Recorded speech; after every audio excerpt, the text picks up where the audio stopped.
Usap-usapan ngayon ng Kamuning ang napipintong paglipat ng ilang kapamilya serye mula TV5 patungong Kapuso Network. Ayon sa source ay pina-final na lang daw ng ABS-CBN at GMA Network para isimulcast ang nasabing mga shows sa GMA. Isa sa mga show na ito ang hit serye na Batang Quiapo ni Coco Martin.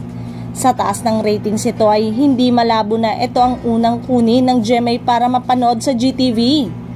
Hindi naman talagang malayong mapanood ito sa GMA matapos ang nangyaring paglipat ng It's Showtime bilang main noontime show ng Kapuso Network.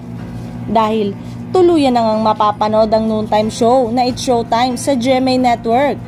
Isa si Manay Lolit Solis sa mga natuwa sa pangyayaring ito.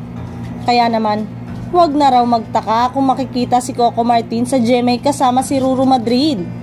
Ayon dito, talagang iba pa rin ang excitement sa pagsanib pwersa ng GMA at ABS-CBN dahil sa pagpasok ng Showtime sa 7. Hindi mo aakalaing mangyayari ito sa taong 2024 na very eventful dahil nawala ang network war, ani Lolit sa kanyang Instagram post. Mukhang magkakaroon ng big splash ang taon dahil umpisa pa lang, exciting na. Imagine mo, nakapasok sa GMA grounds ang mga taga-Showtime. Parang hindi mo ma-imagine na mangyayari pero nangyari. Dagdag pa niya, huwag ka nang magtaka kung ang susunod si Coco Martin ang makita mo sa GMA kasama si Ruru Madrid, ang Black Rider sa Batang Quiapo.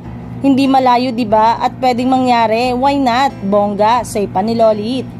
Noon pa man daw ay may mga offers na sa aktor na guesting sa GMA pero ayaw naman siyang payagan, pero dahil sa collaboration ay maaari nang mag-guest in rival networks.